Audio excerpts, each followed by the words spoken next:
Erica G. grew up like any other Los Angeles kid, playing with Barbie and clutching on to Pooh Bear for dear life. But she was different. Her grandfather was not who he said he was. He'd come to the United States from China illegally as a paper son, paying about $1,800 to attach himself to another family. So I found out in high school. I was pretty surprised, and the legacy is that, in some ways, our family came in illegally, and I was wondering, are we going to get deported? Now 35 years old, Erica G. is with the Angel Island Immigration Station Foundation, an organization that has researched paper sons. Who are these people? They don't have the same last name as us. How could they be related to us? One scholar estimates 150,000 paper sons and daughters committed this crime to navigate around the Chinese Exclusion Act of 1882. We have to remember the times. It was during the Chinese Exclusion Act, and at that time, and still is to today, the only law in the U.S. immigration history books that specifically excluded a specific group of people, and those were Chinese laborers.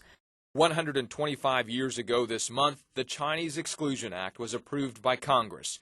It stated that in the opinion of the government of the United States, the coming of Chinese laborers to this country endangers the good order of certain localities. The fear among the Californians and those especially in the Bay Area of all these Chinese wanting to take over their jobs. These are all people that were willing to work, that helped to build the railroads, and yet when the railroads were completed, all of a sudden there's this hysteria about the Chinese invading. For 61 years, until 1943, it was illegal for Chinese who were not among the elite to enter the United States. David Leong was a paper son. He was 8 in 1940, the year he came through Angel Island Immigration Station, the main gateway for Chinese immigrants. While on the boat for 20 days, he memorized his coaching papers, grand cheat sheets that outlined who your fake parents and siblings were and who lived on certain blocks of your would-be family village in China. Young David had to convince his Angel Island interrogators he was the son of a Mr. Chan and not a Mr. Leong. So this is the interrogation room. This is where you walked in after 3 weeks.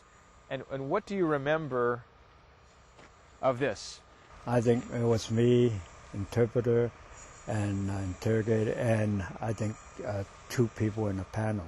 Leong passed the interrogation, and that's why today he was able to return with us to Angel Island Immigration Station. Today, there's only a rebuilt foundation of where the main administration building once stood. As we walked, Leong spoke about his acting ability as an 8-year-old and the life he escaped from in China. The Japanese was playing with shooting at us and missing us, but then the bullet was hitting the sand, and the sand was rising, just like you've seen in the movies. Leong escaped a war as well as dirt floor living conditions to come to the United States. On Angel Island, he was alone, with no family, and recalls the fears he had. At night, I wouldn't go to the bathroom at all.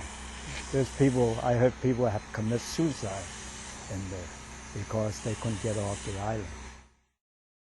The fear Leong shares is what litters the walls of the Angel Island barracks, poems of melancholy retrospectives of life in China, or simple hopes of freedom. Daniel Kwan is an architect specializing in museums and has been researching the history of Angel Island for 13 years. The frustration that was felt by many of the detainees was then written on the walls as a statement, or sort of silent statement. And so for them, the feeling was this was a prison because they were just being held against their will. And for a lot of people, they'd heard about the immigration process in China, but to actually have experienced it and lived in the wooden building, as they called it, was something very different for them because they weren't used to being held against their will. Under reconstruction now, the barracks here at Angel Island Immigration Station held some 300 detainees at a time. The purpose was to keep them here from 2 weeks to 2 years as they were interrogated. They were trying to keep out illegal immigrants, potential paper sons, and potential paper daughters. Today, no one can enter inside the buildings of Immigration Station. The walls are falling, halls dangerous with holes in the floor, and the paint a mosaic of dilapidation. Still, many visitors come to the island to learn about their own past. Often we've met people that come over here and they learn about their parents' past through research to the National Archives or through meeting people that have worked with the Immigration Station project and didn't even know about it through their own family. And that is because many paper sons and daughters still feel embarrassment or even fear of being deported to this day. Which takes us back to Erica G. She was lucky enough to hear from her own grandfather, who broke his silence and told her real family name was Chin. But some questions remain. Are you glad that your grandfather committed the crime? You know, in some ways, no, because it was a crime. But at the same time, you know, I'm really fortunate that he did.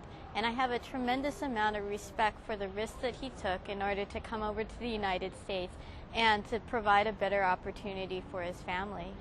And when asked about immigrants trying to do what her grandfather did a century ago, she wavers.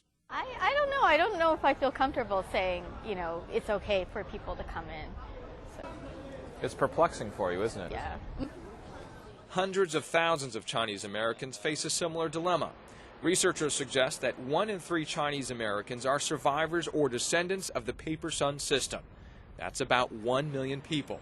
And many only learn of their background as a loved one takes their paper secret to their grave, which was the case for Erica's cousins. Some of my cousins are a little confused because they don't read Chinese, but then they know our character, G, and then they're like, well, where is it on the tombstone? Erica still visits her grandfather's gravesite to pay her respects to a tombstone that has not 1 but 2 names engraved. His paper son name in English and his real name in Chinese. Richard Lui, CNN, Oakland, California.